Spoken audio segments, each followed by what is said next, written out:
ada wanita di sampingku. Dan ketika ia menoleh, mukanya rata.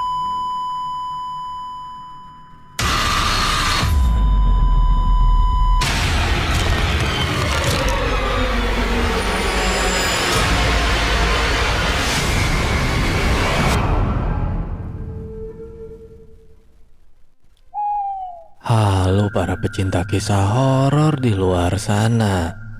Berjumpa kembali dengan saya, kurator dari kanal Swarna Lokaya. Pertama, saya ingin mengucapkan selamat Hari Raya Idul Fitri bagi para pendengar yang merayakan. Mohon maaf lahir dan batin. Kali ini kita akan membacakan kisah dari akun Twitter @balakarsa yang berjudul Kantil. Untuk para pendengar yang mau membaca kisah ini secara langsung, saya juga menampilkan link pada kolom deskripsi. Dan silakan follow akun penulis. Sebelum kita masuk ke dalam ceritanya, saya mohon dukungan dari para pendengar untuk klik subscribe, like, and share. Dan jangan lupa aktifkan lonceng notifikasinya agar para pendengar tidak ketinggalan kisah-kisah terbaru dari Swarna Lokaya. Untuk para pendengar yang sudah memberikan dukungan, saya ucapkan banyak terima kasih. Dan semoga Tuhan juga melancarkan setiap usaha dari para pendengar. Mari kita mulai tenggelam dalam kisah ini. Kisah dimulai. Ini adalah kisah dari salah satu sahabat saya. Mohon maaf jika ada bahasa yang terlihat vulgar, karena dalam kesempatan ini saya akan menceritakan pengalaman narasumber ini yang notabene-nya seorang anak altar. Di sini ada yang anak altar. Selamat mengikuti dan selamat menikmati kengerian cerita ini. Karena narasumber saya kali ini cukup kenal di dunia altar. Setahu saya, kita sebut saja namanya Gilang. Cerita ini saya tulis berdasarkan kisah nyata. Karena ketika kami bahas dan mencoba membuat space, memang Kantil itu ikut bersama kami. Tapi kembali lagi, percaya atau tidaknya, saya kembalikan pada jenengan semua. Sudut pandang memakai sudut pandang Gilang ya. Namaku Gilang. Aku adalah salah satu pemuda single yang biasa. Pekerjaanku adalah jurnalistik dan juga fotografer di Wildlife Foundation yang cukup terkenal, di mana pekerjaanku selalu berhubungan dengan kehidupan binatang buas di alam liar. Kadang aku merasa jenuh akan kehidupan yang monotonku. Jadi, sembari mengusir rasa gabutku, aku selalu bermain di akun Twitterku. Ya, sebuah akun alter di mana aku bisa bebas dalam hal apapun. Malam itu, aku baru turun setelah memotret beberapa keluarga Panthera tigris. Aku pulang ke cabin. Cabin adalah sebuah hunian kecil yang terletak di tengah belantara hutan. Setelah melakukan ritual membasahi tubuhku dengan rentetan hal sakral di kamar mandi, di luar cabin aku memutuskan untuk turun. Jarak antara hunianku dan tempat warga, atau setidaknya ke jalan raya, memakan waktu sekitar 1,5 jam. Itu pun harus menggunakan armada berupa trail K500. Baru nanti bisa mendapat sinyal bagus di bawah sana. Singkatnya, sampailah aku di bawah. Aku ke salah satu tempat kenalanku. Seorang wanita penjual kopi dengan bodi ginuk-ginuk aduhai. Ya, di sana kadang pula aku menginap ketika malas untuk sekedar naik ke atas lagi. Mas turun jam berapa tadi? Tanya temanku bernama Tina itu. Maghrib tadi mbak. Jawabku singkat. Seperti biasa, Obrolan basa-basi mengisi pertemuan kami, dan sesekali godaan demi godaan nakal ia lemparkan padaku yang memang sangat pemalu jika digoda wanita. Seperti biasa, aku juga menyanyikan lagu dan sesekali bernyanyi bersama serta bercanda ria dengan Tina jika ia sedang tak melayani pembeli. Sampai waktu begitu larut dan tak terasa waktu berangsur begitu cepat. Sudah mau tidur ya mas? Tanya Tina padaku sembari memainkan lidahnya seperti orang genit. Enggak mbak, mau pindah ke kamar, mau istirahat. Besok masih ada pemantauan macan kumbang soalnya. Jawabku, karena memang sudah menunjukkan jam 11 lewat 45 menit. Ku bawa kopi, gitar, dan beberapa camilan untuk masuk bilik kamar yang hanya berupa kayu. Wah, gabut nih, buka Twitter ah. Gumamku dalam hati. Sama seperti biasanya, aku membuka Twitter. Aku berinteraksi dengan beberapa mutualku, JB-JB di base, dan terkadang mencari mutual dengan reply HMU. Tapi kadang aneh, ketika aku mulai, katakanlah mangkal di base, ada saja kekocakan di sana, di mana ada foto-foto lucu yang mengajak mutualan. Terkadang pula cerita spill-spillan. Tapi aku merasa aneh dengan beberapa akun pria yang bagiku sangat konyol, karena ia membuat cuitan "Wanna see Nightwood", di mana jika boleh memberitahu, itu adalah foto yang akan dikirim di DM berupa batang singkong saja. Aku terkadang malu melihat tingkah laku mereka. Wahai para pemuda yang suka memamerkan kemaluanmu, kamu hanyalah serupa binatang yang suka memamerkan kejantananmu. Padahal itu sama sekali tak berguna. Bagi wanita, itu hanyalah polusi mata. Wahai pemuda, apa kamu tidak berpikir di mana kamu memamerkan semua itu, harga dirimu pun ikut terjatuh. Bahkan harga dirimu tak lebih murah dari singkong-singkong yang dijual di pasar sana. Bosan kian merasukiku, kegabutan kian menjangkitiku.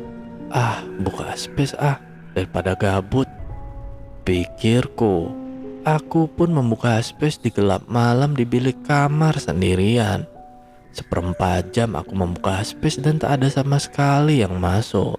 Namun tiba-tiba, klinting. Suara itu menandakan bahwa ada yang masuk. Alangkah senangnya, akhirnya ada yang bisa diajak berbincang untuk mengisi waktu bosanku.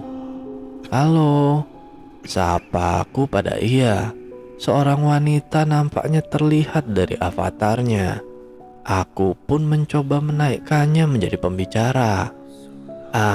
Akhirnya ia mau naik. Halo, aku mencoba menyapanya lagi. Dan, ya halo. Suara yang lembut seorang wanita terdengar dari akun yang belum membuatku penasaran dengannya. Wah, senang dengarnya. Suaranya lembut banget. Ucap pujiku padanya. Oh, enggak kok mas. Jawabnya seperti malu. Namanya siapa mbak? Tanyaku pada dia yang belum mengenalnya. Kantil mas, Sukma Kantil. Jawabnya masih dengan tawa malu. Aku pun seperti sedikit tertarik dengan suara serta avatar yang terlihat berjejer di kananku. Suaranya begitu halus bagai menyihirku. Dari suaranya pun aku bisa memastikan bahwa ia pasti cantik dan wanita yang sangat baik.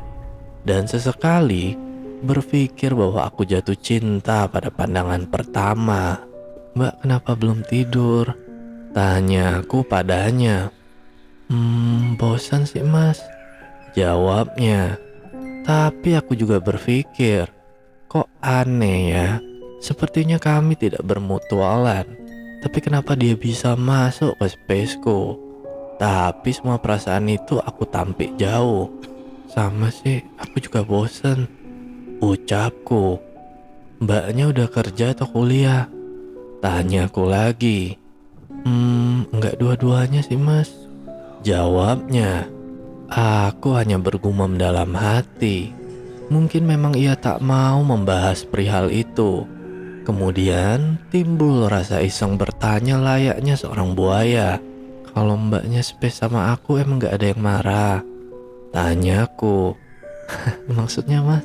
Tanyanya balik padaku, yang membuatku serasa malu.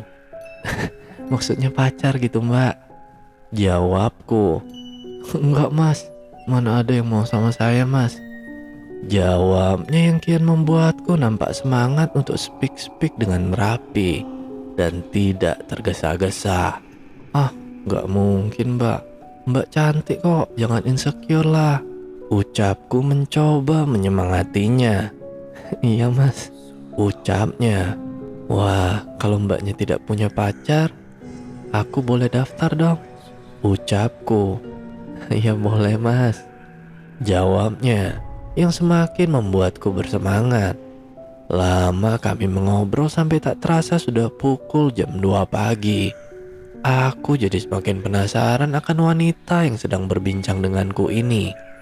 Tapi aneh, ketika aku klik tidak bisa, dan malah menjadi error. Sampai ia berkata bahwa sudah mengantuk dan kami memutuskan untuk mengakhiri space.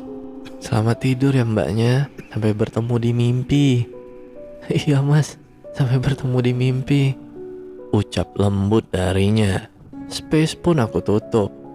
Aku pun tidak langsung tidur, menghisap beberapa batang rokok dahulu, sembari membayangkan jika nanti bertemu dengannya. Wah, pastilah aku pria paling beruntung. Aku pun memutuskan untuk tidur. Kurasakan sakit dan suara. Mas, ketika aku terbangun, aku terkejut karena Tina membangunkanku dengan cara yang tidak biasa. Ia meremas kemaluanku dengan sangat kencangnya, sampai rasanya aku hampir muntah. Aduh, mbak kamu ngapain? Tanyaku. Aku kesel loh mas. Dari pagi aku bangunin gak bangun-bangun. Sampai aku pergi ke pasar, kamu juga belum bangun. Ya udah, aku remes aja biar bangun. Hehe. Jawabnya dengan centil. Sedikit aku merasa kesal dan malu karena barang privasiku dipegang tanpa permisi dulu. Kemudian aku tersadar. Ia membangunkanku dari pagi. Lalu ini sudah jam berapa? Dari pagi? Ini jam berapa sih mbak? Tanyaku. Ini sudah jam 3 sore mas, jawabnya. Seketika aku pun menepuk jidat. Kok bisa aku tidur selama itu? Padahal aku selalu bisa bangun pagi. Segera aku cuci muka dan segera untuk naik lagi. Karena untuk naik memakan waktu sekitar 3 jam. Meski menggunakan motor trail, aku pun memutuskan untuk segera naik. Jalan ke atas sangatlah terjal, berupa jalan yang dibuka seperti pendakian atau hanya terabas motor trail. Sudah hampir setengah perjalanan, tiba-tiba motorku mengalami sedikit kendala. Aku perbaiki sebisanya dan bisa menyala lagi. Jam sudah masuk waktu maghrib. Motorku selah dan aku kembali melakukan perjalanan naik. Namun aneh, motorku terasa berat dan semakin berat. Dan seperti aku merasakan ada yang tidak beres. Entah, pandanganku seolah ingin sekali melihat kaca spionku. Dan terkejut rasanya. Sudah ada sosok berambut panjang berjubah hitam duduk di jok belakang motorku. Sama sekali tak kulihat wajahnya. Ia hanya menunduk di belakangku. Aku tetap mencoba tak panik dan tetap konsentrasi untuk menuju ke atas memacu sepeda motorku. Sampai menuju persimpangan, tiba-tiba motorku tersandung akar pohon dan membuatku secara langsung tersungkur dibuatnya. Aku tak mempedulikan keadaanku, tapi aku langsung melihat apakah sosok itu masih ada atau tidak. Dan sosok itu sudah lenyap entah kemana. Ku benarkan posisi motorku dan melanjutkan ke atas lagi. Sampailah aku di halaman kabin. Namun jelas sekali aku melihat sudah ada yang duduk di ayunan, tepat di depan kabin tempat biasa aku bersantai. Ia berayun dengan menundukkan kepala, sosok yang sama yang tadi membonceng tadi. Ku parkirkan motorku di samping kabin. Ku berjalan tertatih menuju masuk kabin. Entah apa yang membuatku ingin sekali menengok. Aku pun menengok, dan sosok itu sudah tak ada. Sedikit ada rasa lega, namun ada suara. Suara kuku yang digesekkan ke kayu tepat di sampingku. Dan benar saja, sosok itu sudah duduk di sampingku. Spontan aku langsung masuk dan segera menutup pintu serta menguncinya. Aku pun segera pula masuk kamar dan juga menguncinya. Aku tarik selimut dan berusaha tidur. Aku sangat syok dan lelah. Aku pun tertidur. Dalam mimpiku, aku membuka Twitter dan melakukan space. Kantil tiba-tiba masuk. Kami berbincang lama sekali. Sampai kami saling berbincang tentang hal nakal. Secara tak sadar aku mendengar dia mendesah. Sangat membuatku merasakan puncak libido.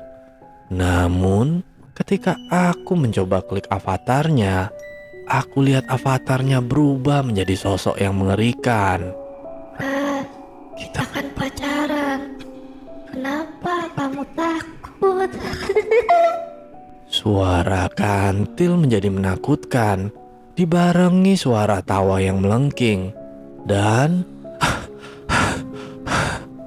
aku terbangun. Semua hanya mimpi. Waktu sudah menunjukkan jam 5:30 pagi. Segera, seperti biasa aku mandi dan melakukan pemantauan satwa. Namun dalam pemantauan satwaku, biasanya aku yang mengamati. Namun sekarang malah terasa diamati. Oleh apapun itu aku tak tahu. Singkatnya, aku selesai memantau dan mendapat beberapa foto satwa. Aku langsung kembali dan berencana turun ke tempat Tina lagi.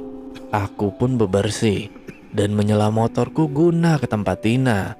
Dalam perjalanan turun kembali, aku merasakan rasa merinding, merasa diamati. Kembali semua aku tampi. Namun pikiranku kacau akan mimpi malam tadi. Tak kuhiraukan dan tetap melanjutkan perjalanan turun ke tempat Tina dengan waktu 1,5 jam. Sampailah aku di warung Tina lagi. Namun sesampai di sana Tina tak seperti biasanya. Ia tampak gelisah dan ketakutan dan tidak secentil seperti biasanya. Entah karena apa. "Mbak," sapaku. Mas," sapanya balik. Seperti biasa, aku memesan kopi dan bergitar serta bernyanyi-nyanyi ria. Sekedar melupakan rasa stresku pada hal-hal tak wajarku kemarin. Sampai, "Mas, mau ngomong bentar tapi nunggu sepi ya," ucap Tina sedikit dengan merasa was-was sembari melihat sekitar. Aku cukup aneh dibuatnya. Singkatnya, kami pun berbincang di bilik kamar yang biasanya aku bersantai di tempat Tina. Tina pun bercerita bahwa ia kemarin diteror habis-habisan oleh sosok wanita berjubah hitam dengan wujud serta tampang yang sangat menyeramkan. Sosok itu juga mengatakan bahwa Tina harus menjauhiku. Jika tidak, maka Tina akan menyesal seumur hidup bahkan mati. Tina sampai menangis dengan ketakutan saat bercerita itu semua. Aku menjadi kasihan pada Tina. Namun kenapa dan apa sebenarnya yang terjadi? Kami pun bersepakat untuk melupakan ini semua dan mencoba agar terlihat biasa saja tanpa membahasnya lagi. Di tengah malam, kembali aku buka Twitter dan membuka space lagi. Dan Kantil masuk ke dalam spaceku. Tapi kali ini ada salah satu mutual wanitaku. Kami bercanda dan tanpa sadar aku lebih asik dengan mutualku. Sampai, "Lang, aku tutup dulu ya," ucap mutualku di space. "Loh, kenapa?" tanyaku pada mutual wanitaku. Enggak kok, tapi ada yang aneh tadi." "Ya udah aku cek dulu deh. Aku permisi bentar ke kamar mandi," ucapnya. Aku hanya menjawab iya. Namun,